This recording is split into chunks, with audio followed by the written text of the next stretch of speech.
दक्षिण अमेरिकी देश कोलंबिया भी ट्रंप के टारगेट पर है और ट्रंप कई बार कोलंबिया पर ड्रग तस्करी का आरोप लगा चुके हैं। कहा कोलंबिया का बीमार आदमी अमेरिका में कोकीन बेच रहा है। ट्रंप कह रहे ड्रग्स विरोधी अभियान के नाम पर ट्रंप ऑपरेशन कर सकते हैं। एक और नाम जो ग्रीनलैंड नेटो के सहयोगी डेनमार्क का हिस्सा है, वो अब भी सीधे राष्ट्रपति ट्रंप के टारगेट पर है। ट्रंप ने कहा ग्रीनलैंड देश की सुरक्षा के लिए जरूरी है। ग्रीनलैंड चारों ओर से रूसी और चीनी जहाजों से घिरा हुआ है, लेकिन उसे हमारे कब्जे में होना चाहिए, ट्रंप कह रहे हैं। एक और नाम मैक्सिको अमेरिका की दक्षिणी सीमा से सटा हुआ ड्रग्स तस्करी और अवैध प्रवासी भेजने के आरोप लगते रहे इस पर। मैक्सिको बॉर्डर पर ट्रंप ने ऊंची दीवार तक बनवा दी है और चेतावनी दी है कि मैक्सिको को अपनी हरकतें सुधारनी होंगी, नहीं तो अमेरिकी सेना के टारगेट से ये देश भी ज्यादा दूर नहीं है। तो ट्रंप के टारगेट पर ये 4 और देश हैं। सुनिए ट्रंप क्या कह रहे हैं। राष्ट्र की सुरक्षा के लिहाज से हमें ग्रीनलैंड की बहुत जरूरत है। ये रणनीतिक दृष्टि से बेहद अहम है। इस समय ग्रीनलैंड चारों ओर से रूसी और चीनी जहाजों से घिरा हुआ है, लेकिन देश की सुरक्षा के नजरिए से हमें ग्रीनलैंड की जरूरत है और डेनमार्क ये काम नहीं कर पाएगा।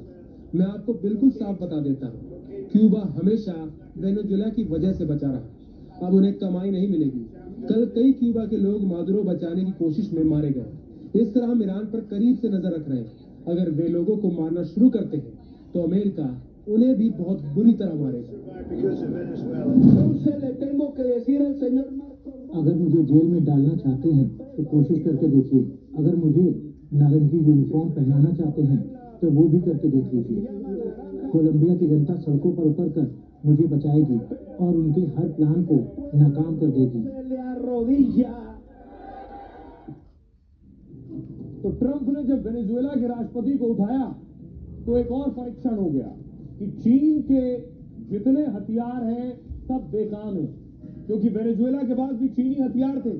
चीनी डिफेंस सिस्टम लगाया था। वेनेजुएला के राष्ट्रपति को उठाने आए तो देखिए एयर डिफेंस सिस्टम ने मिसाइल तो दागी, लेकिन फुस एक भी मिसाइल, एक भी निशाना अमेरिका के हेलीकॉप्टर या एयरक्राफ्ट पर नहीं लगा। जो हाल पाकिस्तान का हुआ चीनी हथियारों के साथ, वही वेनेजुएला का हुआ।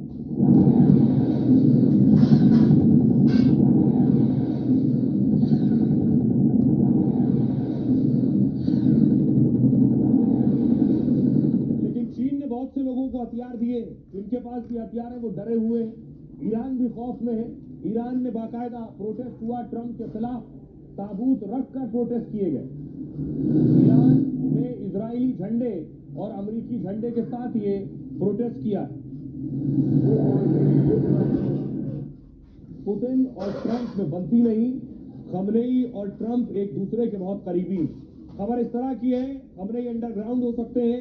खबर यह भी है कि खमनेई को ये डर है कि ट्रंप ऐसी हरकत कर सकते हैं तख्ता पलट जैसी, इसलिए वो रूस भी भाग सकते हैं। यानी ईरान छोड़कर खमनेई रूस जा सकते हैं। इसकी संभावना क्यों है? खमनेई के देश छोड़ने पर खुलासा सोचिए ऐसे वक्त में हो रहा है जब ईरान में कई दिन से सत्ता विरोधी प्रदर्शन हो रहे हैं। हिंसक प्रदर्शनों में अब तक 15 से ज्यादा की मौत हो चुकी है।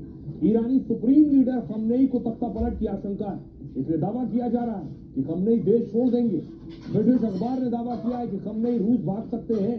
द टाइम्स ने इस खबर के पीछे खुफिया रिपोर्ट का हवाला दिया है। रिपोर्ट के मुताबिक आयतुल्लाह खमनेई का प्लान भी तैयार है।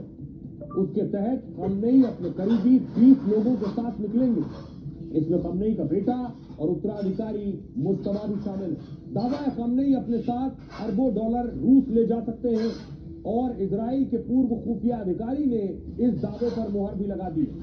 बेनी सोबती ने कहा कि खमनेई के पास और कोई रास्ता इस वक्त नहीं बचा है। ये इससे भी लगता है क्योंकि खमनेई पुतिन की तारीफ भी कर चुके हैं। वो कह चुके हैं कि ईरान और रूस की संस्कृति मिलती जुलती है। खमनेई का जान बचाने का प्लान वैसा ही है, आपको याद होगा बशर अल असद जैसा। 2024 में सीरियाई राष्ट्रपति असद भी ऐसे ही भागकर रूस के मॉस्को पहुंच गए थे। उसी तरह खमनेई भी बचने के प्लान को एक्टिवेट कर सकते हैं। ईरानी सुप्रीम लीडर खमनेई 86 साल के हैं और बहुत बीमार रहते हैं। पिछले कई दिनों से वो सार्वजनिक रूप से सामने भी नहीं आए। हिंसक प्रदर्शनों और ट्रंप की धमकी पर भी उन्होंने कुछ नहीं बोला है। सत्ता पर पकड़ कमजोर होने के चलते वो रूस भाग सकते हैं, इस तरह की जानकारियां हैं। लेकिन क्या हम कोई ऐसा करेंगे?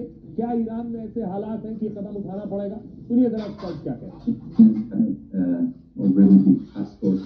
मुझे नहीं लगता कि दोनों देशों में कोई समानता है। वेनेजुएला और ईरान बिल्कुल अलग अलग हैं। ईरान दुनिया की सबसे पुरानी और स्थायी सभ्यता है और ईरानियों के पास यहाँ रहने का पासपोर्ट पहले से ही है। ईरानियों के लिए तीसरी दुनिया में आना मुश्किल नहीं है। ईरान की समस्याएं आंतरिक हैं और हमें उन्हें खुद ही हल करना चाहिए। वेनेजुएला के हालात अलग थे, लेकिन वहाँ अमेरिका ने क्यों दखल दिया, इस पर बहस की जा सकती है। एक पक्ष तो ये भी है कि ट्रंप पूरी दुनिया के लिए अबूझ पहेली बन गए। कोई नहीं जानता ट्रंप सुबह उठेंगे क्या कहेंगे, दोपहर को क्या कहेंगे, शाम को क्या कह रहे होंगे और रात को किसे धमका रहे होंगे। तानाशाहों में डर तो है। किम जोंग उन ने भी एक के बाद एक कई बैलिस्टिक मिसाइलें दाग दी हैं। बताया जा रहा है सुपरसोनिक और हाइपरसोनिक बैलिस्टिक मिसाइल का भी टेस्ट किया है किम जोंग ने।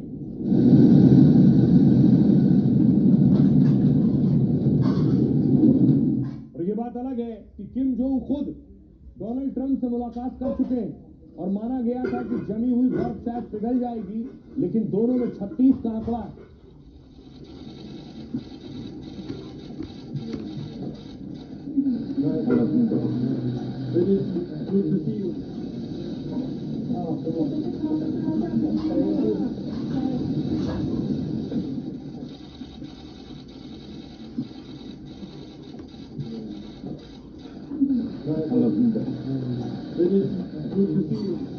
अब देखिए जरा Plasto tank stand engineered for strength and durability, जो दे आपके वाटर टैंक को एक solid permanent base. Super easy to install without any maintenance. Plasto tank stand, tank का सही बेस, छत की सही केयर। प्लास्टो है तो गारंटी। अब आपको बताऊं कि आखिर क्या होने वाला है। किम जोंग ने पहले वेनेजुएला पर अमेरिकी कार्रवाई की निंदा की और अब मिसाइल का परीक्षण कर ट्रंप को टेंशन में डाल दिया। उत्तर कोरिया ने हाइपरसोनिक मिसाइलों का परीक्षण किया। ये मिसाइलें आवाज की गति से भी 5 गुना ज्यादा रफ्तार से चलती हैं। कम ऊंचाई पर उड़ती इन मिसाइलों को रोक पाना बेहद मुश्किल माना जाता है। नॉर्थ कोरिया के तानाशाह ने कहा है मौजूदा संकट में यह परीक्षण जरूरी था और नॉर्थ कोरिया की परमाणु फोर्स भी जंग के लिए तैयार है। किम जोंग ने कहा है ये बात।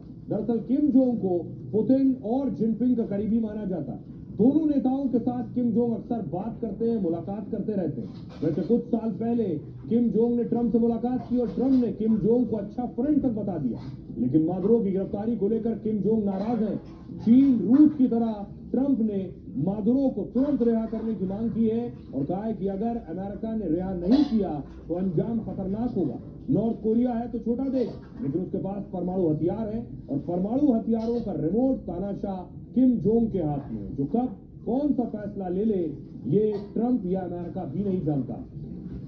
आइए आपको सुनवाता हूं, सुनिए जरा डिफेंस एक्सपर्ट टीपी त्यागी साहब क्या कह रहे हैं। नॉर्थ कोरिया के पास जापान के लिए, साउथ कोरिया के लिए, अमेरिका का जो गुलाम बेस है उसके लिए शॉर्ट रेंज बैलिस्टिक मिसाइल है। उसके पास अमेरिकन मेनलैंड के लिए हासोंग सीरीज की ICBM है। और जब डोनाल्ड ट्रंप अटैक कर रहे थे वेनेजुएला में, उस समय वो हाइपरसोनिक मिसाइल का टेस्ट कर रहा था और उसने ये कहा कि आप तुरंत मादुरो को छोड़ दो, नहीं तो ये वर्ल्ड वार में बदल सकता है। मैं ये मानता हूँ कि नॉर्थ कोरिया का तानाशाह किम जोंग अब डोनाल्ड ट्रंप के लिए दर्द हो गया है। और आइए अब आपको बताऊं, एक तरफ सब अपनी अपनी तैयारी कर रहे हैं, लेकिन ट्रंप जो फैसले ले रहे हैं क्या उनके देश के लिए नुकसानदेह?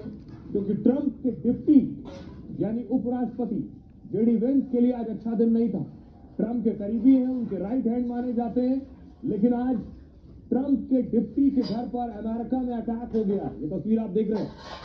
अमेरिका में उपराष्ट्रपति के घर तक कोई हमला कर ले, ये हिमाकत कर ले, ये बड़ी बात है। इसलिए ट्रंप दुनिया में जो कुछ कर रहे हैं उसका खामियाजा उनको और उनके नेताओं को भी भुगतना पड़ सकता है। अब इस बीच देखिए क्या किया है ट्रंप। ट्रंप ने वेनेजुएला के राज उठाया।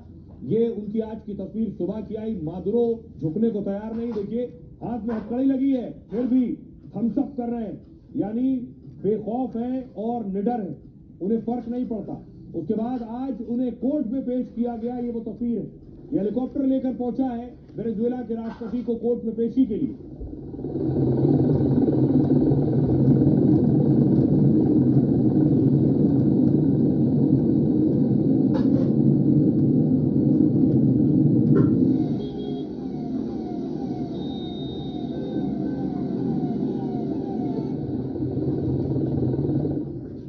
मदुरो पर कोर्ट में सुनवाई होगी और उन्हें यही सजा दिलवाई जानी।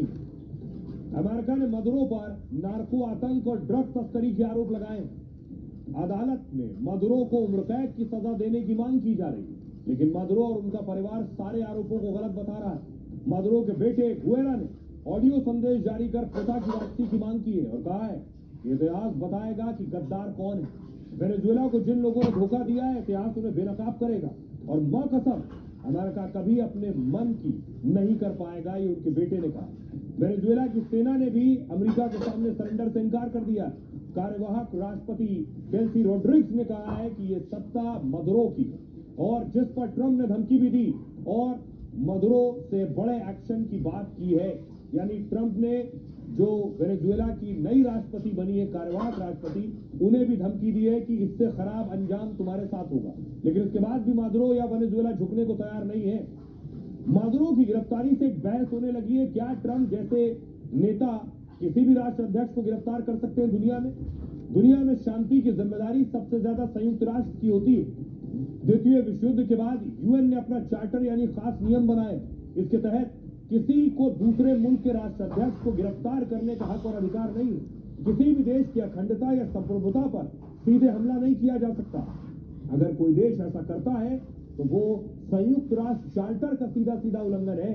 अगर यूएनएससी सीधे हरी झंडी देता है तभी कोई देश हमला कर सकता है, लेकिन सच ये है कि यूएन ऐसे नियम तोड़ने पर कोई बड़ा एक्शन लेता नहीं और ट्रंप खुद यूएन को गंभीरता से लेते नहीं। सुनिए सियासतदान क्या कहते हैं। अमेरिका का सैनिक आतंकवाद चल रहा है। अमेरिका ने जिस तरीके से एक निर्वाचित राष्ट्रपति को उठाया है वो अपने आप में स्तब्धकारी घटना है। क्या अमेरिका हर जगह पे यही काम करेगा? खाता ना भाई जो अमेरिका कहे वो सही। निश्चित तौर पर ये दुनिया के लिए एक चेतावनी है, ये सारे एशियाई देशों के लिए भी चेतावनी है। वेनेजुएला के खिलाफ सैनिक कार्रवाई अमेरिकन फोर्सेस ने की है। ये अपने आप में साबित करता है कि ये आदमी गुमराह है, ये दो तरफा है। और वेनेजुएला जो एक पूरा देश है वो एक सोवरेन कंट्री है और ऐसे कंट्री में वहां की सरकार को कैसे काम करना चाहिए, कैसे नहीं काम करना चाहिए, वो सरकार तय करेगी। दूसरे देशों को उसमें इंटरफेयर नहीं करना चाहिए। भारत से प्रतिक्रिया आ रही वो आप सुन रहे हैं जो ट्रंप ने किया है, लेकिन दूसरी तरफ मैं आपको दिखाऊं खुद अमेरिका में प्रोटेस्ट हो रहा है के एक्शन पर। जिस जेल में रखा गया वेनेजुएला के राष्ट्रपति को, उस जेल के बाहर लोग प्रदर्शन करने पहुंच गए।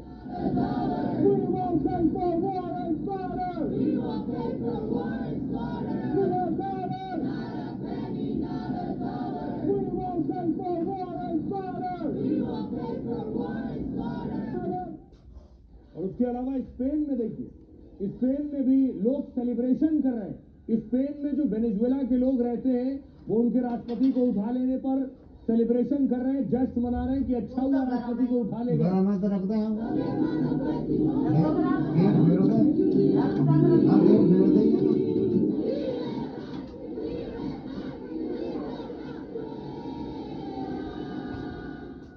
ये भी सच है कि वेनेजुएला के राष्ट्रपति कुछ तो गलत कर रहे थे, तभी उनके देश के लोग दूसरी जगह जश्न भी मना रहे हैं।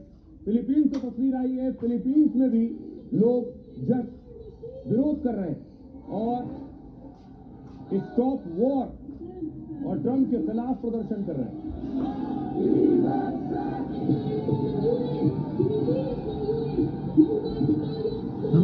पानी यहाँ भी ना, वो पानी भर लेती है। प्रोटेस्ट वेनेजुएला में भी हो रहा है। वेनेजुएला में लोग आज भी सड़कों पर उतरे थे, कल भी बड़ा मेरी बात देख रहा देखा कब मम्मी आई तो क्या पानी ये कैसे खाई ऐसे खाऊं मैं जब भी खाऊं। ये मैं दल्ली छिलका मुंह पर दिखावे अभी ए या तो फेंक दो तो छिलका है मैं दल्ली हो। वेनेजुएला की हो रही है। उस देश की भी बात करें जो बहुत खूबसूरत है अपने आप में, अपनी खूबसूरती के लिए दुनिया में जाना जाता है। ये उसकी तस्वीर आप देख रहे हैं।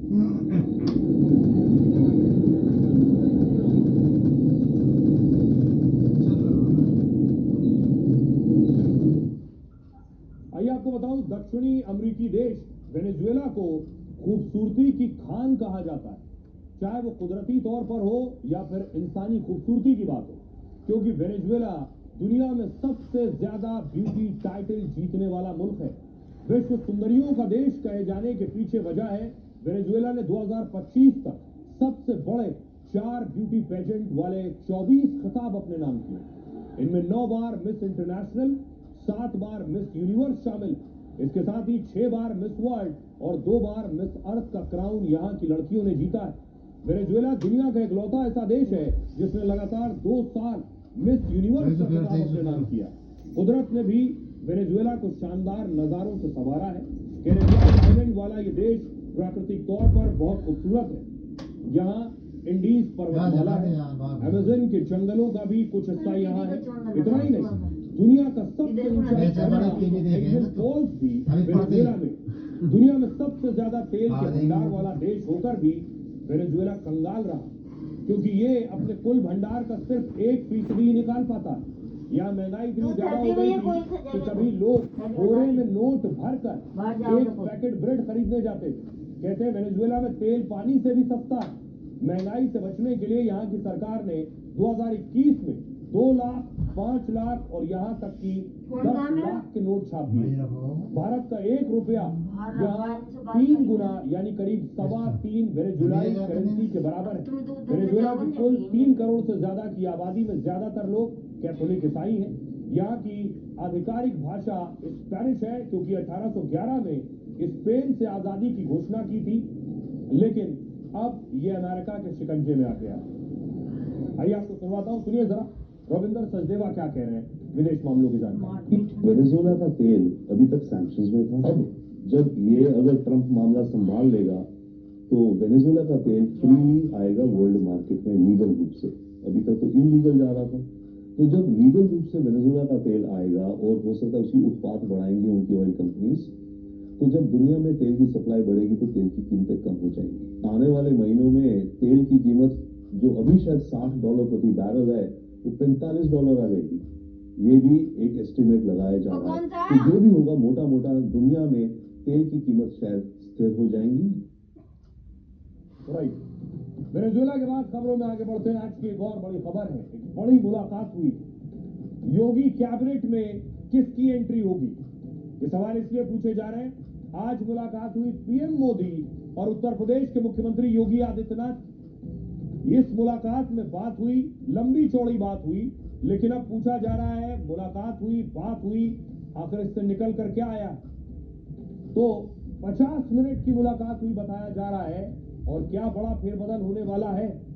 आपको बताऊं कि पीएम मोदी और सीएम योगी के बीच करीब 50 मिनट मुलाकात हुई। यूपी में कैबिनेट विस्तार की अटकलों के बीच ये मुलाकात हुई। मुलाकात के दौरान प्रधानमंत्री मोदी के पास एक टैबलेट भी था उस वक्त, साथ ही सीएम योगी के हाथ में एक फाइल थी।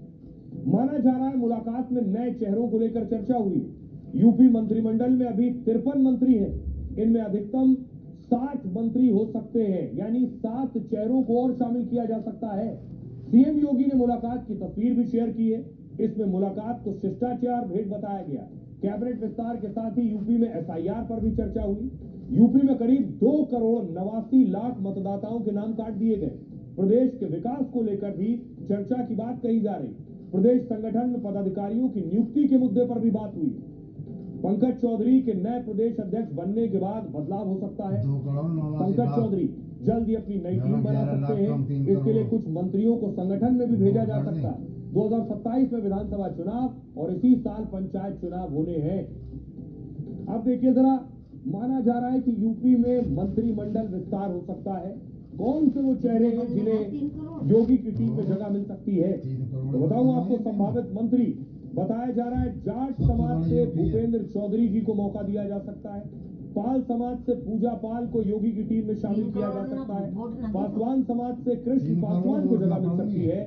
कुशवाहा समाज से राम रतन कुशवाहा को मौका मिल सकता है योगी की टीम में। और ब्राह्मण समाज से मनोज पांडे जगह बना सकते हैं। कुर्मी समाज से आशीष कुमार आशु को जगह मिल सकती है, और कुर्मी समाज से ही पदसेन चौधरी को भी जगह मिल सकती है। अब इस बीच योगी की टीम का विस्तार होगा, नए कार्यकारी अध्यक्ष नितिन नवीन भी बन चुके हैं, लेकिन योगी आज पहुंचे मिलने के लिए बीजेपी के अध्यक्ष जेपी नड्डा से। जेपी नड्डा से भी योगी ने मुलाकात की।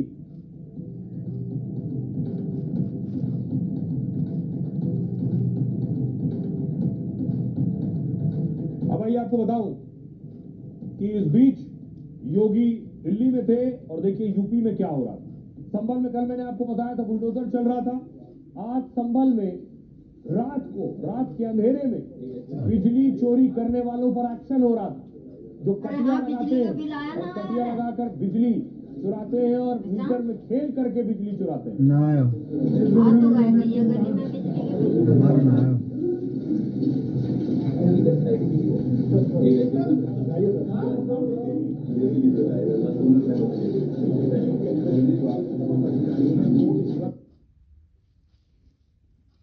कंग्रेट्स, सुबह फोन नहीं उठाया? संजय, तुम पूछते थे ना रात को भी मेरा फोन बिजी क्यों रहता है? संजय, नहीं बॉस हूँ इसका, सिर्फ काम। वही तो सर, काम डाउन। क्रंची चटपटे कुरकुरे, चटपटे से सब पटे। गाइस, राहुल आ रहा है और उसके साथ कोई लड़की भी है। वो क्या सोचेगी? गाड़ी में वो पुरानी सी स्मेल है। रिलैक्स गाइस, पेश है नया Godrej arrow. New car. Godrej arrow नई कार जैसी खुशबू पूरे 30 दिनों तक सिर्फ 99 रुपए में। ब्लॉकबस्टर मूवीज देखने के लिए सब्सक्राइब करें एम स्टूडियोज और बेल आइकन दबाएं।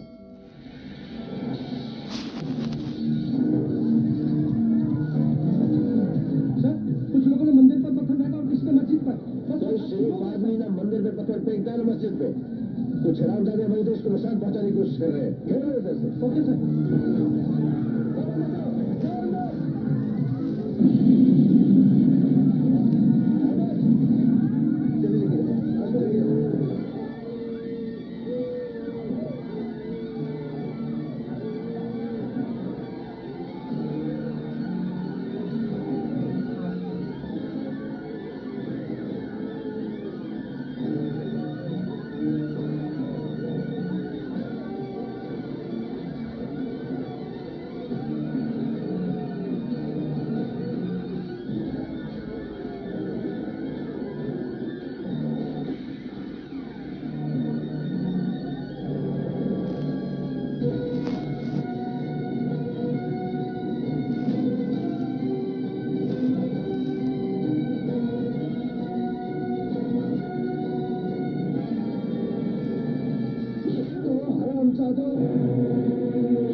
बताओ किसने भेजा है?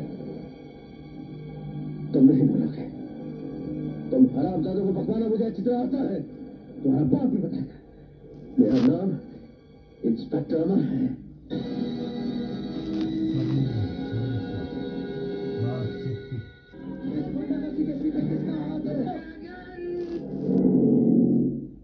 जगन नहीं, जगन्नाथ प्रसाद।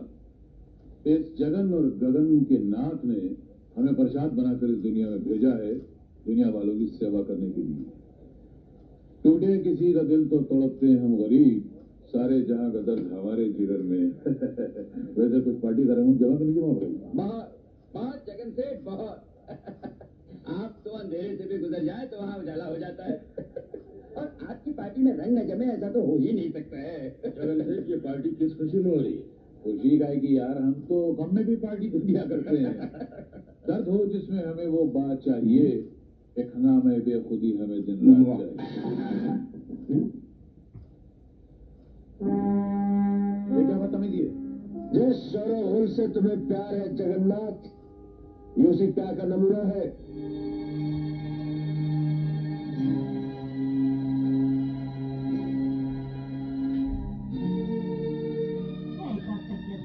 इन गरीबों के जख्म नजर आ रहे हैं तुम्हें?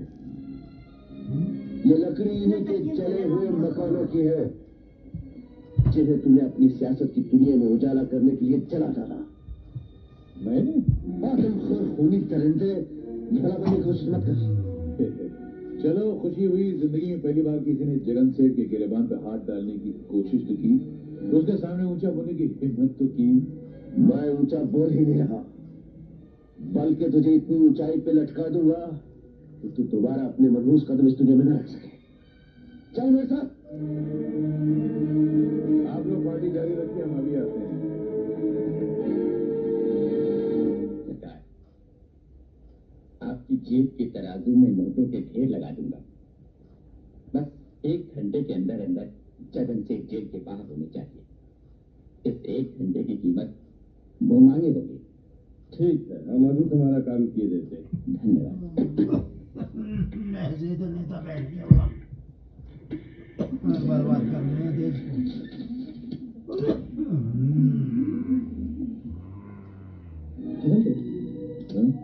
आप जैसे तनासर को पुलिस ने गिरफ्तार किया, इसकी क्या वजह? पुलिस ने नहीं, एक सब फिर इंस्पेक्टर ने, जो नाम वालों के नाम पर कीचड़ उछाल कर रातों रात अपना नाम ऊंचा करना चाहता क्या है। आप ऐसे पुलिस वालों के लिए कोई पैगाम देना चाहेंगे? हाँ, अगर ये पुलिस वाले हम जैसे देशभक्तों और शरीफों को परेशान कर सकते हैं, तो आम जनता को तो जीना ही मुश्किल कर देते होंगे। ये जरूर लिखिएगा। सर एक और नहीं, बस इतना काफी, आगे पूछने की जरूरत नहीं है।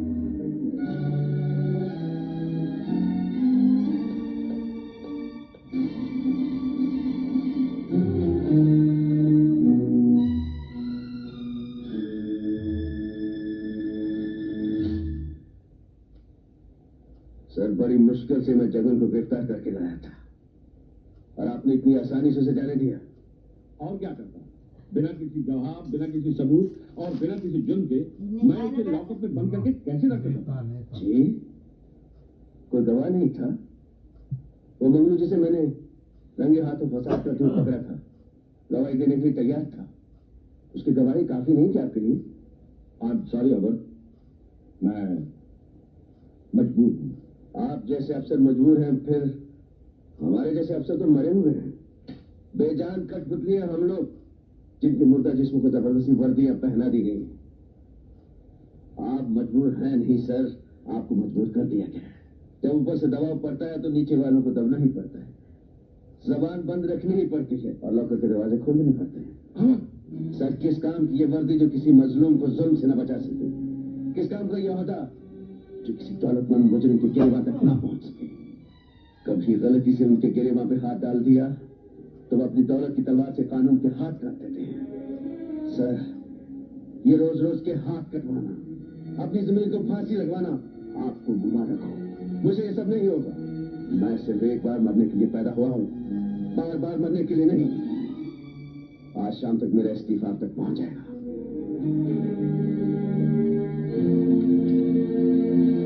चलिए जगन भाई, आपका काम तो हो गया। आप पुलिस स्टेशन गए भी, बाहर भी आ गए, लेकिन हमने आपको लॉकअप के अंदर की हवा तक नहीं सूंघने दी।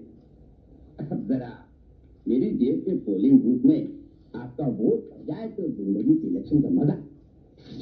थैंक यू, शुक्रिया, धन्यवाद। जगन भाई, आप इतने खामोश क्यों? चंपकलाल जी, मैं शायद पिछले जन्म में सांप था। सांप जिस तरह अपने दुम पर पैर रखने वाले को डस न ले, उसे चैन नहीं आता है, उसी तरह मैं जब तक अपने दुश्मन को तड़पा तड़पा कर घिनौनी मौत न मारूं, मेरे मन में बदले का जहर उबलता रहता है। मैं उस हरामजादे अमर को जिंदा नहीं छोड़ूंगा। शांति शांति, फूल गर्दी जल्दबाजी में कदम मत उठाना जगन भाई। मैं बड़ी मुश्किल से ऊपर वालों को मना कराया। नहीं चंपकलाल जी, उसने भरी महफिल में मेरी बेइज्जती की और बेइज्जती पर तो मैंने अपने सगे बाप को मार डाला था। वो साला की देगची का मसाला है। शांति शांति, जगन बाबू, थोड़ी देर के लिए अपने दिमाग के जहर को ठंडा रखिए। जब लोग इस केस को भूल जाएं, आप टक्कर बदला लीजिए, मैं हूं।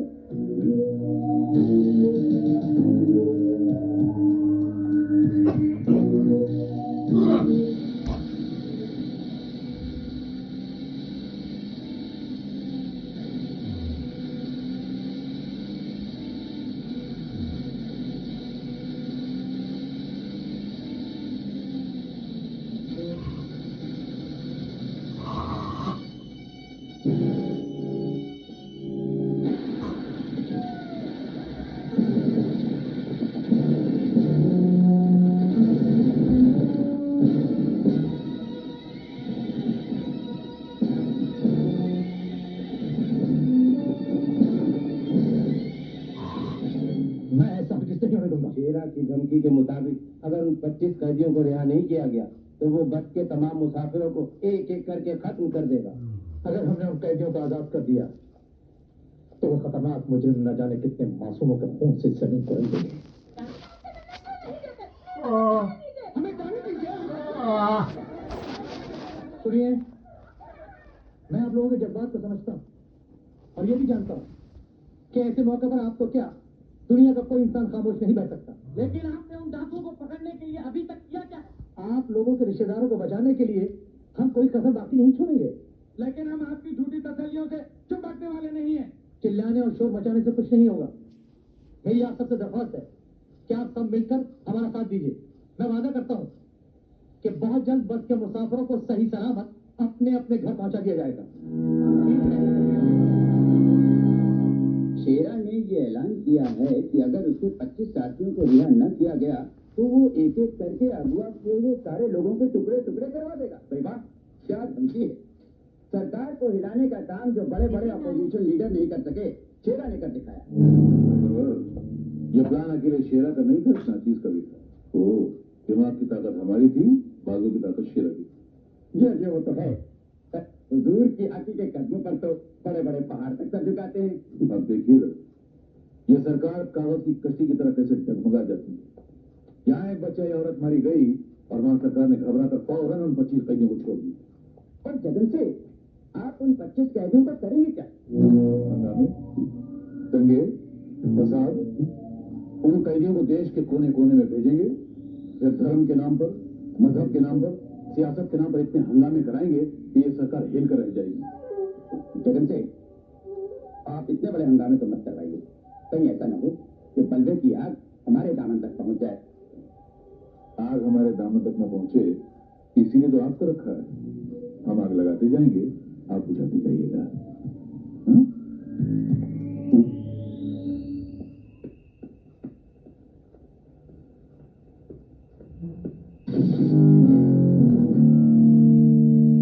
बहुत देर से मैं आपका इंतजार कर रही हूँ।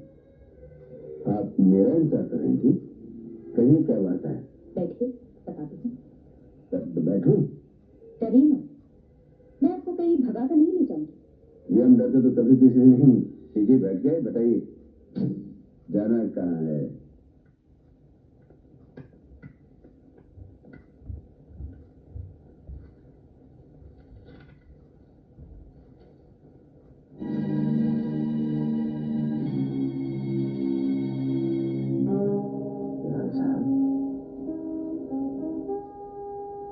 अमर, तुमने इस इलाके से डाकू शेरा के कदम उखाड़कर अपनी बहादुरी का सबूत दिया। सर, डाकू शेरा के कदम पूरी तरह उठे नहीं, क्योंकि शेरा सिर्फ डाकू ही नहीं, बहुत बड़ा टेररिस्ट भी है। और आप अच्छी तरह जानते हैं कि हर टेररिस्ट के पीछे किसी न किसी बड़े आदमी का हाथ जरूर होता है। अब सबसे पहले मुझे उस आदमी का हाथ काटने हैं। तुम्हें किसी पर शक है? शक तो है सर, लेकिन सबूत नहीं मिला। कौन है वो? छगन सिंह। छगन सिंह बहुत बड़ा दौलतमंद है ना, इसलिए उसने दौलत की चादर के नीचे अपने गुनाहों को दफन कर रखा है। मुझे उम्मीद है कि एक न एक दिन तुम उसके खिलाफ सबूत जरूर ढूंढ निकालोगे। I need your good wishes sir. All the best. Thank you sir. उसे कुचल के रख दो।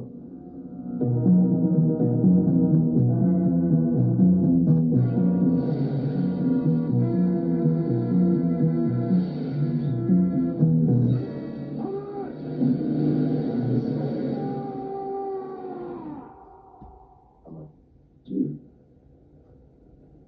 क्या सोच रहे? जी, सोच रहा हूं मेरी जान बचाने के लिए आपने अपने पैर संभाल दिए और सच्चाई के रास्ते पर चलते हुए मैंने अपनी वर्दी गंवा दी। नतीजा क्या निकला? कुछ भी नहीं। जुल्म भी वैसे ही जिंदा है और जालिम भी वैसे ही जिंदा है। इसीलिए मैंने तुम्हें यहां बुलाया। आप हुक्म कीजिए, आपके लिए मेरी जान हाजिर है। अमर, मेरी पोती। जी।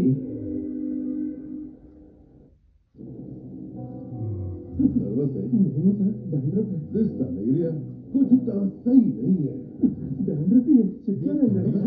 ये है ऑयली स्टिकी डैंड्रफ। नवा हेड एंड शोल्डर्स ऑयल पे डैंड्रफ को खिंच कर दे ताकि ऑयली स्टिकी डैंड्रफ वापस ना आवे। और सिर्फ 199 रुपीस विच।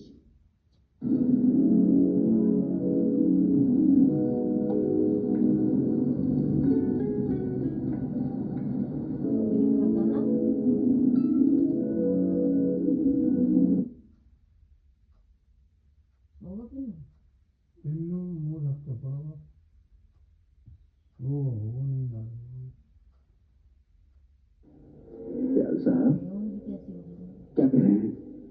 क्या क्या हुआ आपकी पोती को? मैं बताती हूँ साहब। सीमा अपनी एक सहेली की शादी अटेंड कर बस में पहले जा रही थी। अचानक रास्ते में डाकुओं ने हमला किया और बस में बैठे हुए तमाम लोगों को अगवा करके ले गए। अगवा कर लिया? किसने?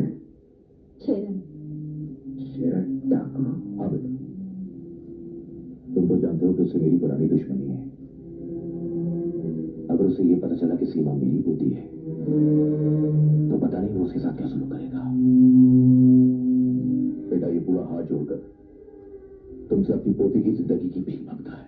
दयाल साहब ये क्या कर रहे हैं आप? आप क्यों शर्मिंदा कर रहे हैं मुझे? आपने तो मुझे औलाद से भी ज्यादा प्यार दिया है। मुझे पढ़ाया लिखाया, पुलिस की वर्दी दिलवाई और उस दिन अपनी जान पर खेलकर मुझे नई जिंदगी दी आपने। मेरे तो हर सांस आपका तरसता है। आप हुक्म दीजिए दयाल साहब, मैं अपनी जान पर खेलकर भी सीमा को इन दरिंदों के चुंगल से बचा कर रहूंगा। आप मुझ पर भरोसा रखिए दयाल साहब। हाँ, मैं जाऊंगा, जरूर जाऊंगा।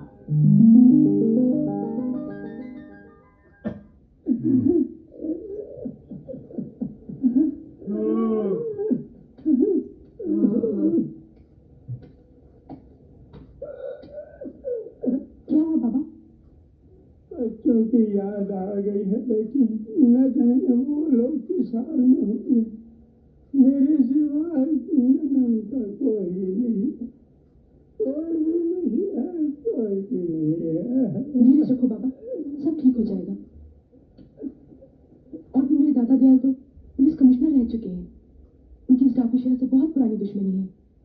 जब उन्हें मालूम पड़ेगा इस डाकू ने उनकी पोती को उठा लिया है तो हमें बचाने के लिए जरूर कुछ ना कुछ करेंगे। सच में? हाँ बाबा, लेकिन मैं उनकी पोती हूँ, इस बात का किसी को पता न चले। आदाब। जीते रहो बेटा, कैसे आना हुआ? खैरियत तो है?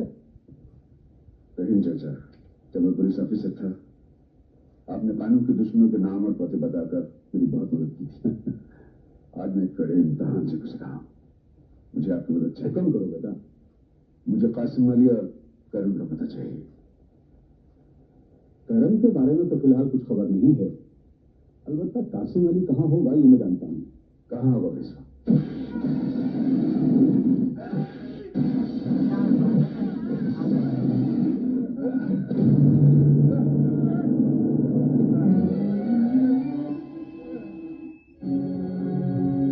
मुंगीर लाल, लल्लूचंद, बेईमानचंद, फकीर लाल। मेरा नाम कासम अली बरकत अली शमशेर बहादुर नवाब तोपची है। जब मैं मिलिट्री में था तो इन हाथों से इतनी गोलियां चला चुका हूं कि बंदूक से निकली हुई गोली अगर मेरे हाथों की पकड़ में आ जाए तो अंदर ही फड़फड़ा कर दम तोड़ देगी, साले बाहर नहीं निकलेगी। इसीलिए कहता हूं कि दोबारा कभी भी कासम अली बरकत अली के साथ चीटिंग करने की कोशिश मत करना, ना ही आस्तीन से पत्ते निकालने की कोशिश करना, वरना जब तू घर लौट कर जाएगा बेटा तो ना तेरे पास हाथ रहेगा और ना ही आस्तीन। समझ गया? समझ गया। अब निकल ले लल्लू, पतली गली से खंबा बचा के भाग। चल बच्चे गंजू, चल। एक 300 की चाल मेरी, एक 300 मेरी भी। चाल का माल तो डाल बाप। बड़ा बेभरोसे का आदमी है बे, साला मर जाएगा तो कफन नसीब नहीं होगा, बीवी फटेली साड़ी में लपेट कर डाल आएगी अंदर। ये ले 1000 की अंगूठी है, इसमें से 300 डाल रहा हूं, शुरू कर जल्दी। कासम अली बरकत अली जंग बहादुर नवाब तोपची की अंगूठी को तू हाथ लगा रहा है, जब हमने कह दिया 1000 की है तो 1000 की है। और अभी भी समझ में नहीं आया तो तेरे को समझा कर बताऊं? नहीं समझ गए। समझ क्या भाषा में?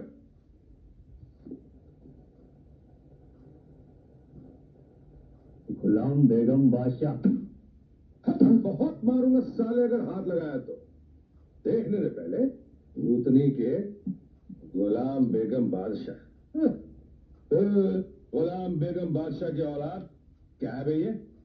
इक्का बादशाह बेगम। हो गया मुकाला? साला कासिम भाई के अंगूठी को हाथ लगा लिया था।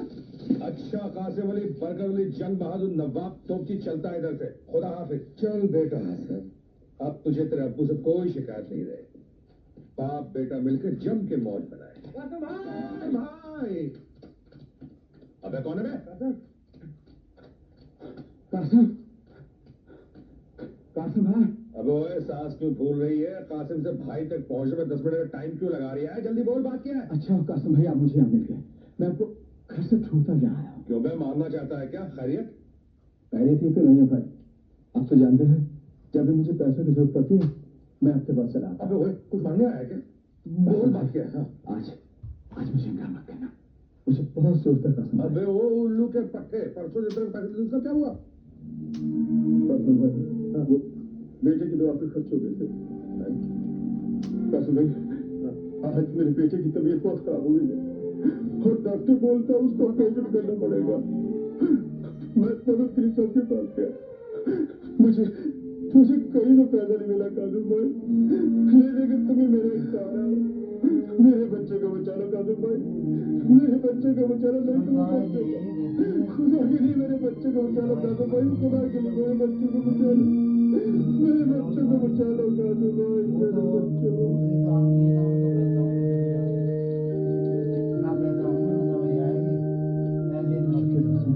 बहुत बहुत शुक्रिया कासिम भाई, बहुत बहुत शुक्रिया। या खुदा, यही तेरी मर्जी।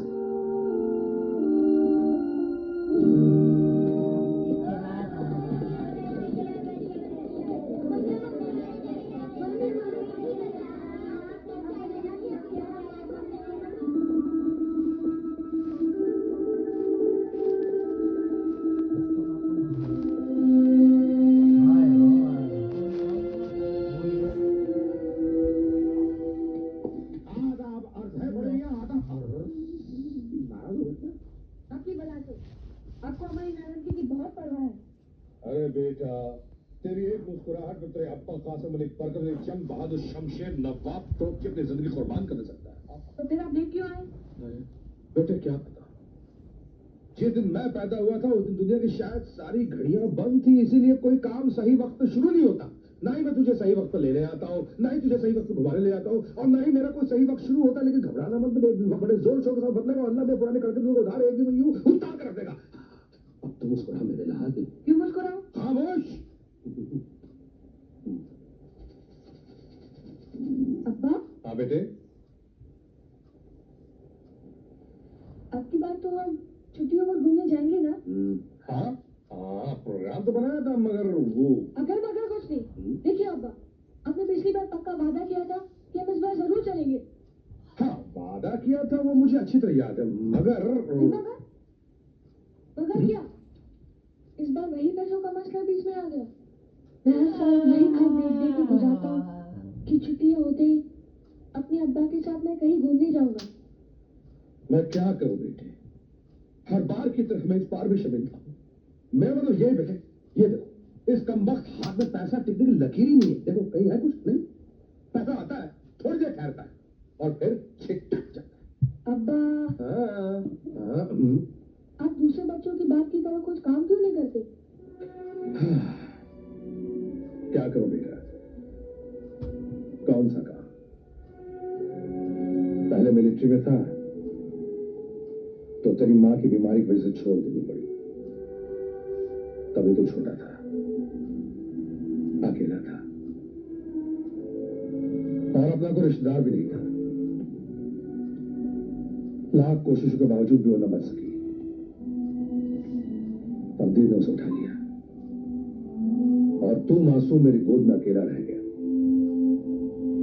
इसीलिए उल्टे सीधे हाथ मार के पैसे कमाता हूं कि मेरी तो फिर भी गुजर जाएगी, लेकिन मेरे बच्चे को किसी किस्म की तकलीफ ना हो।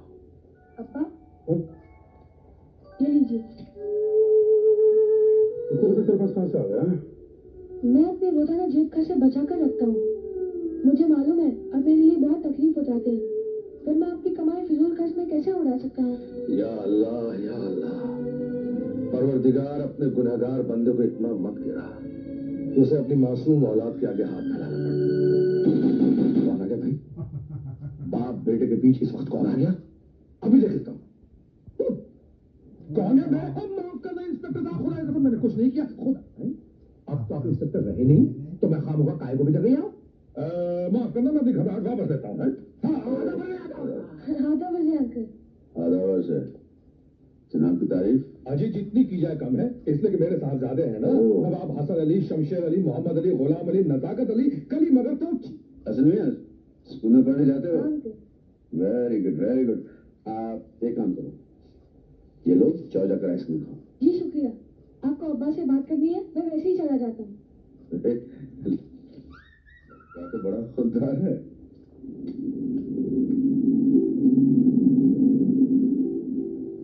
हाँ तो फरमाइए। 1 लाख रुपया कमाना चाहते हो? 1 लाख? हाँ, काम जरा खतरनाक है। अरे काम की तो माँ। 1 लाख में ज्यादा शायद उड़का सकता हूँ भाईजान। मुझे कसाई की दुकान नहीं खोलनी, कान खोलकर काम सुन लो। अरे सुनने सुनाने में कोई दम नहीं है भाईजान, कसम खुदा की कोई दम नहीं है। बोल कब काम पे चल रहा? बोल। देखो, इस काम के लिए मुझे एक और लड़के की जरूरत है। कौन? वो करण। वो मंकी ब्रांड यानी बंदर छाप, अंग्रेज की औलाद, जो देखने में अंग्रेज धांधेबाजी में चंगेज। मिला लो बुला लो, हमें कोई एतराज नहीं भाईजान। अरे हमारे धंधे में ये सब तो होता ही रहता है। तुम्हारे धंधे में होता होगा टैंक, मेरे धंधे में नहीं। उस लड़की ने मरते हुए इन्हीं बाहों में दम तोड़ा है, और अब मैं उसी तरह तुम्हें तड़पते हुए देखना चाहता हूं।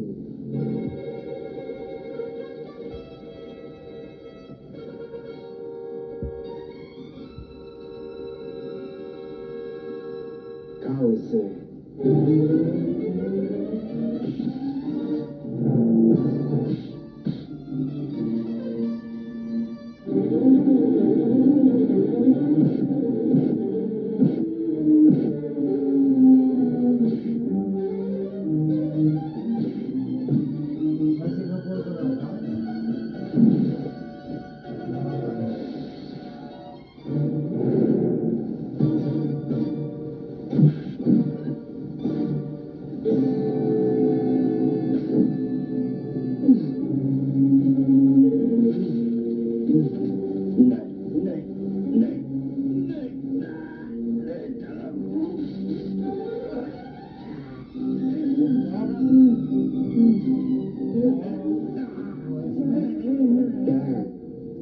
तुम सिर्फ 10 मिनट तक जिंदा रह सकते हो, और यहाँ से हॉस्पिटल का रास्ता 5 मिनट का है। अपने आप को बचा सकते हो तो बचा लो।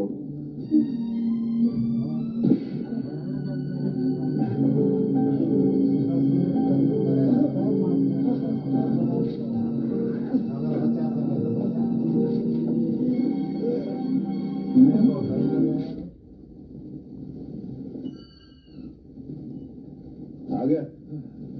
पता चला करण का?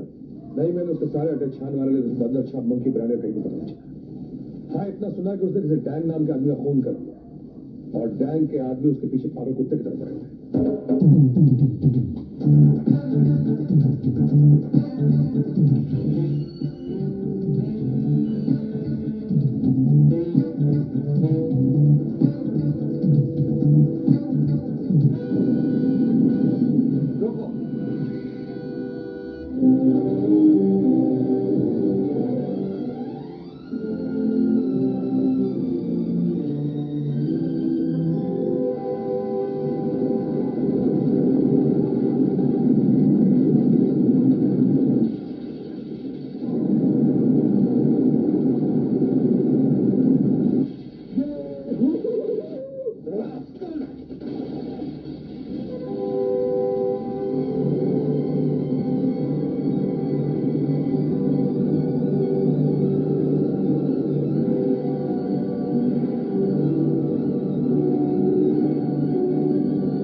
extra save?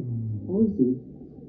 सीवुड आऊंगा Save safe ना प्यार, कौन से? तो फ्लिपकार्ट रिपब्लिक डे सेल पे सेव करो। नो सर, 1 लाख तो ठीक है, मगर जान जाने का खतरा है, क्योंकि सुना है डाकू शहर के दिल में जाते हुए यमराज को डर लगता है। तो अब क्या है? सॉरी, और कोई काम पड़े तो बुला लेना।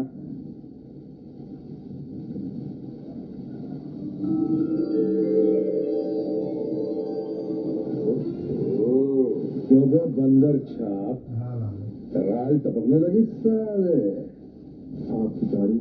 ये है अनीता और ये है मिस्टर करण।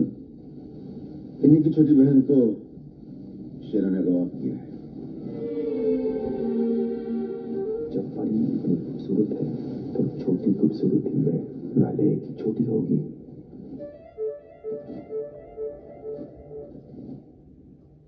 मैं सोच रहा था कि आप पढ़े हैं और इतनी विनती कर रहे हैं तो इनकार करना बुरी बात है, बदतमीजी है, इसलिए मैं आप लोगों के साथ चलने के लिए तैयार हूँ। मैं जानता था करण, कितना नेक लड़का है तू। कासिम सुना तूने?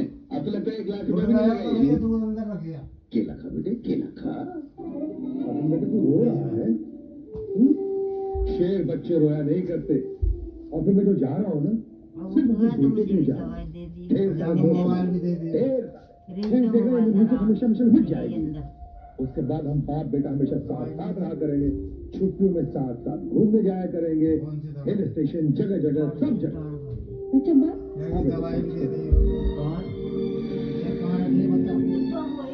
सर पीले कलते मत दे, इधर दे पड़ी ऊपर। दोनों बोलिए कि गोली आओ। क्या बात हो रही है अपने ऊपर? अंकल, मेरे अब्बा खतरों से हमेशा खेलते रहते हैं, मुझे बहुत डर लग रहा है। आप उनका ख्याल रखना।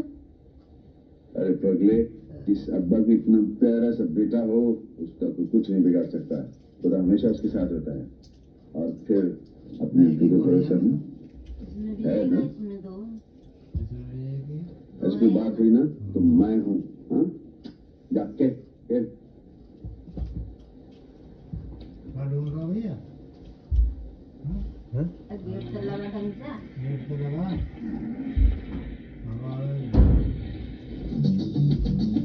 जा रहा होगा। मैं कहाँ जाऊँ? अमर भाईजान, बड़ी भूख लगी है, चल के किसी ढाबे पे खाना खा। अरे वो रहा सामने फगवाड़े का ढाबा, पापा जी का ढाबा। ओए शाबाश। अब देखो मोटा गाना खाना खा रहा है, क्योंकि मोटे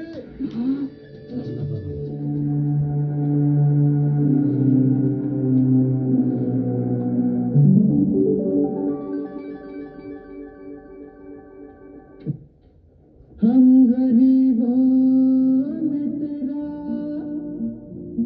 राज नहीं है खोला।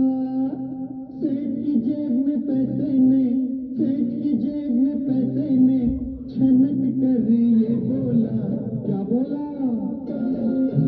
ईसा पीर न मूसा पीर, सबसे बड़ा है पैसा पीर। ईसा पीर न मूसा पीर, सबसे बड़ा है पैसा पीर। सबसे बड़ा है पैसा पीर, सबसे बड़ा है पैसा पीर। ईसा पीर न मूसा पीर, सबसे बड़ा है पैसा पीर। ईसा पीर न मूसा पीर, सबसे बड़ा है पैसा पीर।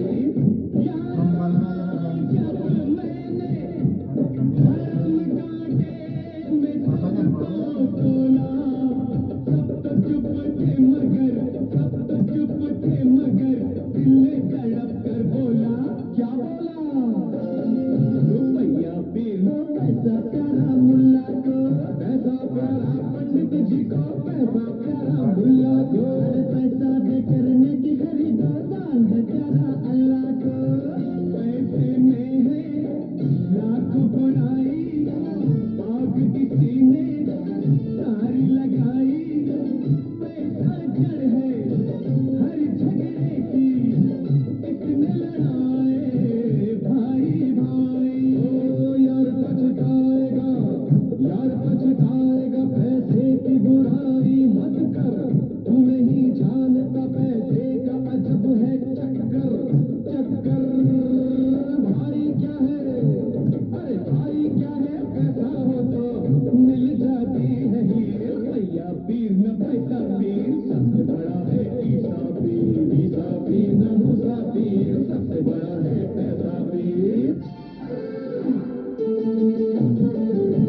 कैसे भी शेरा को ढूंढना है। यानी भूतनी वाले डाकू का इलाका शुरू हो गया। बिल्कुल शुरू हो गया। अब तुम दोनों आंख को दूरबीन और कान को ट्रांसमीटर बना लो। Be alert.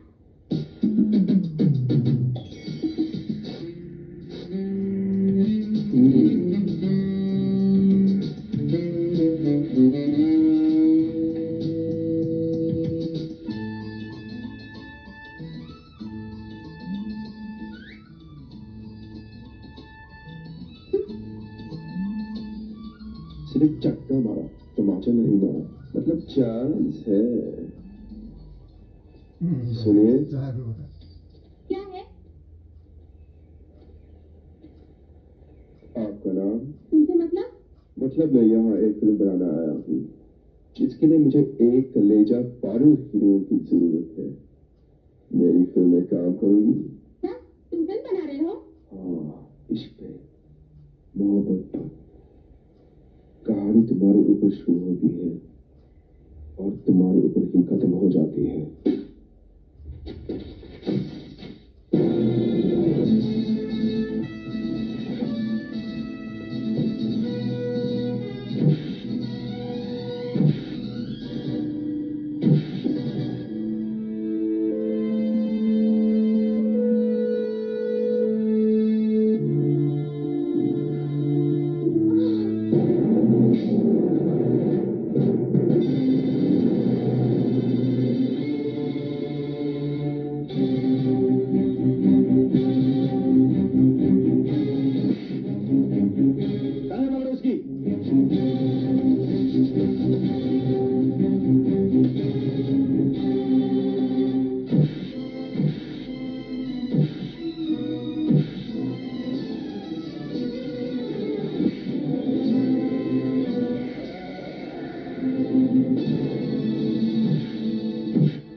हेलो।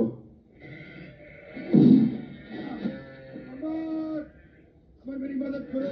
बिल्कुल नहीं, तुम मेरी इजाजत के बगैर बाहर गए, लौंडिया का पीछा किया। अरे क्या यार, बात तो करने दे। जब तुमने गुड़ खाया है जी भर के, तो बेटे जरा अचार का मजा भी सॉरी ले लो।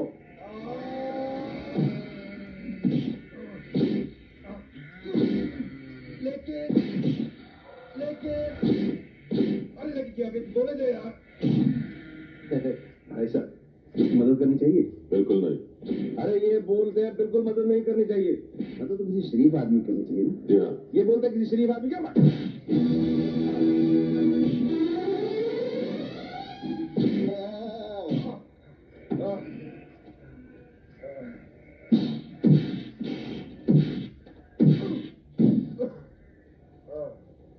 क्यों?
तूने शेरा के भाई पे हाथ उठाकर अच्छा नहीं किया।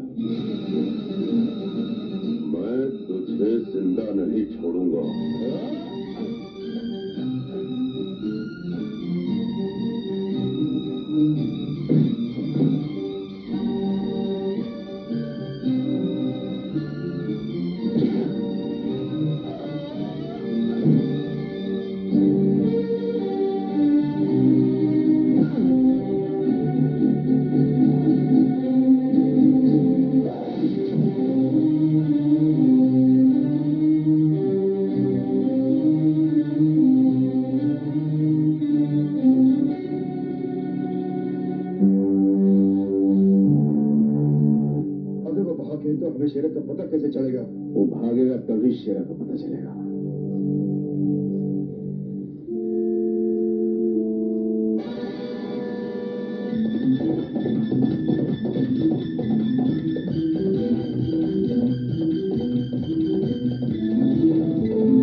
इसने शेर के जबड़े में हाथ डालने की कोशिश की है।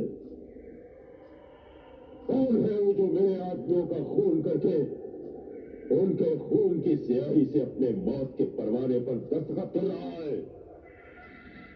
कुंदन कैसे जख्मी हो गया? बाकी 3 लोग कहां गायब हो गए?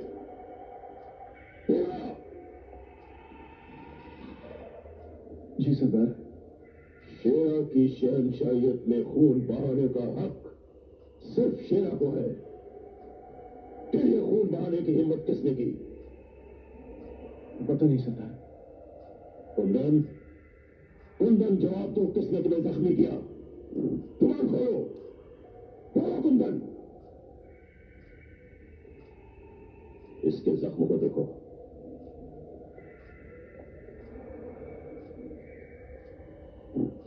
जख्म बहुत गहरा है, भरने में काफी दिन लग जाएंगे।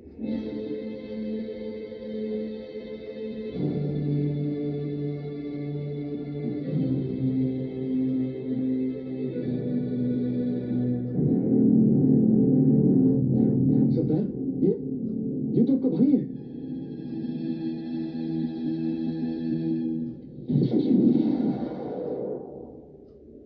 शेर सिंह लंगड़े घोड़े और जख्मी साथी को गोली मार दिया करता है,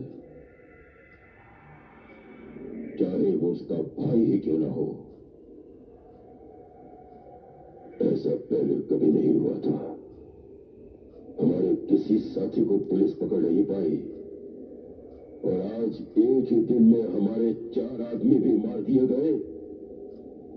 आंधी और तूफान की तरह चारों तरफ फैल जाओ, पहाड़ों का चप्पा चप्पा छान मारो, वो जो भी हो उन्हें हमारे सामने पेश करो, मगर जिंदा।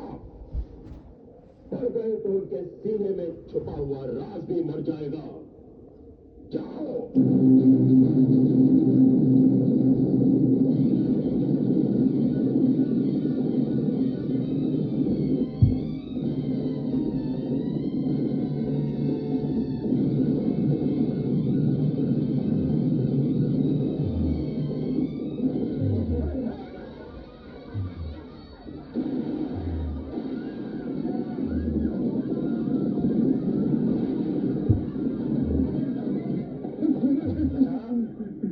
कहाँ है तीनों? मुझे नहीं मालूम, मुझे नहीं मालूम।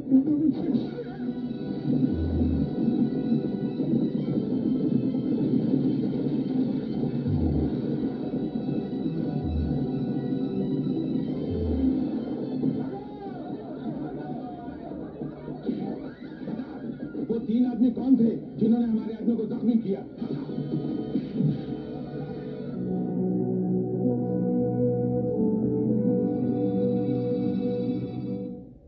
सामने की पहाड़ी पे शेरा काटता है, जिसके चारों तरफ उसके आदमी का सख्त पहरा है। अगर हम सामने के रास्ते से गए तो उसके आदमी हमें गोलियों से भून के रख देंगे, इसलिए कि उनके पास लेटेस्ट हथियार है। इसका मतलब है शेरा की पीठ पर देशद्रोहियों का हाथ है। अब क्या करेंगे? देखो, जहां जिस्म की ताकत कम पड़ती नजर आए वहां दिमाग इस्तेमाल करना चाहिए। सुनो कासिम, करण, तुम सुनो, हमें कोई और दूसरा रास्ता ढूंढना होगा। चलो।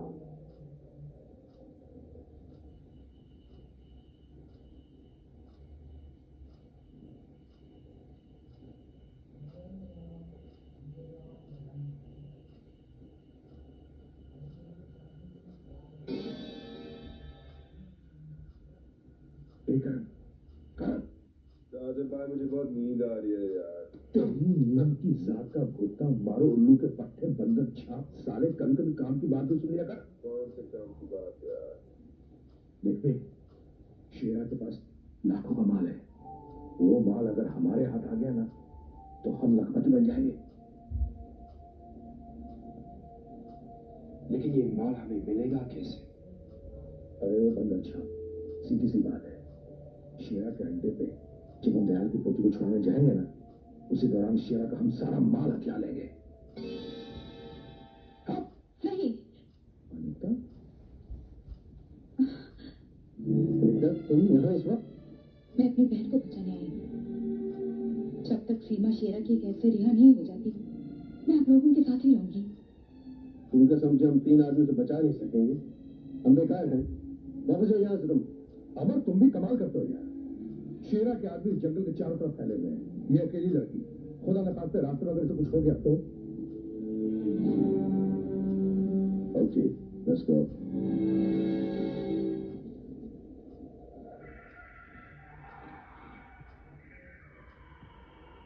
भीमा, आज हमारे दिल में रहम की मौजें उठ रही है। जी चाहता है कि हम किसी के ऊपर मेहरबानी करें। मैं कुछ समझा नहीं। दिल करता है कि आज हम एक कैदी को आजाद कर दें, ताकि वो हंसता खेलता दौड़ता हुआ अपने बीवी बच्चों के पास जाए। ऐसी गलती मत करना सरदार। ये गलती तो हम जरूर करेंगे भीमा। अरे जरा सोचो तो सही, जब वो कैदी हमारी कैद से छूटकर अपने घर जाएगा तो उसके घर वाले कितने खुश होंगे, वो हमें कितनी दुआएं देंगे।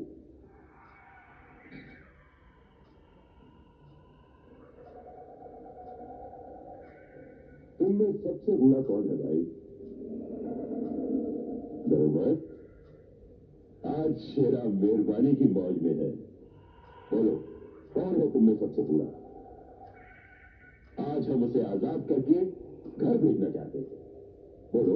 मैं बूढ़ा हूँ। मैं बूढ़ा हूँ। ये झूठ बोलता है। मैं बूढ़ा हूँ। सरकार, मैं बूढ़ा हूँ। झूठ ना बोलो, मैं बूढ़ा हूँ। अरे नहीं भीमा, तुम ही फैसला करो कि दोनों में से कौन बूढ़ा है।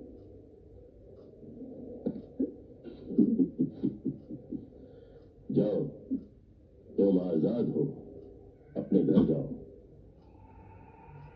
इससे पहले कि हमारी दया का सागर सूख जाए, फौरन यहां से चले जाओ। भगवान आपका भला करे। भगवान आपका भला। बस हमें दुआएं मत दो। हम भगवान को नहीं मानते। तुम्हें आजाद किया है, तुम फौरन यहां से चले जाओ। जाओ जाओ जाओ, शाबाश शाबाश, जाओ।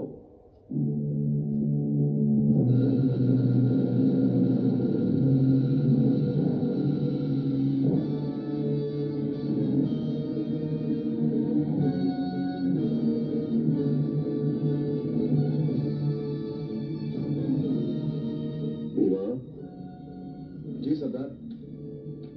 बूढ़ा कितनी दूर पहुंच गया होगा? करीब करीब 1.25 मील तो पहुंच गया होगा सरदार। हमारी नई वाली लाओ।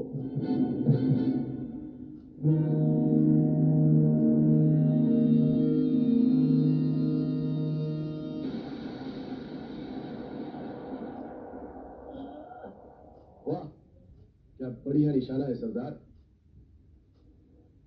बहुत अच्छी है, ऐसी ही 1 दर्जन और खरीद लो।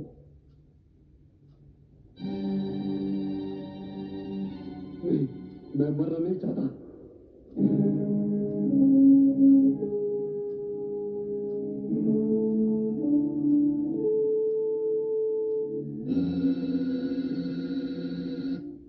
इस पहाड़ी के चारों तरफ हमारी मौत के इतने साए फैले हुए हैं कि उस यमदूत शेरा को दोजख तक पहुंचाना मुश्किल ही नहीं बल्कि नामुमकिन दिखता है। कैसी बातें कर रहे हो कासिम? ये बुजुर्ग कब से हो गए तुम? हम तूफान से टकराने वाली वो मौजें हैं जिन्होंने ना जाने कितनी चट्टानें ढेर कर दी। अब जब मंजिल करीब है तुम लौट जाने की बात कर रहे हो। नहीं, ऐसी बात नहीं है, लेकिन यहाँ चारों तरफ मौत का बारूद फैला हुआ है। देखो कासिम, हम लोग इस रास्ते से नहीं जाएंगे, बल्कि हम पीछे से इन चट्टानों से होकर जाएंगे। ये रास्ता खतरनाक जरूर है, लेकिन इस चढ़ाई से ज्यादा खतरनाक है शेरा के वो आदमी जो यहाँ पहरा दे रहे हैं। उनकी नजर हम पर नहीं पड़नी चाहिए। ये काम मैं संभालूंगी।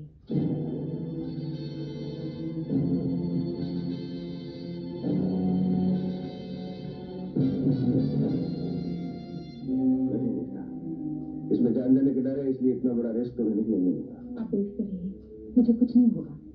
Sure. Best of luck. Thank you. Anita, कहते हैं इंसान जब शैतानों के बीच गिर जाता है तो ऊपर वाला इंसान का साथ देता है। कोई मुश्किल आन पड़े तो ऊपर वाले को याद कर लेना, वो तुम्हारी हर मुश्किल आसान कर देगा। अपना ख्याल रखना।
बार बार हवा दे दो। मुझे हवा देने तो हवा आ रही है नीचे से। नीचे कहाँ से हवा आ गई? कोई पेड़ टूट रहा होगा।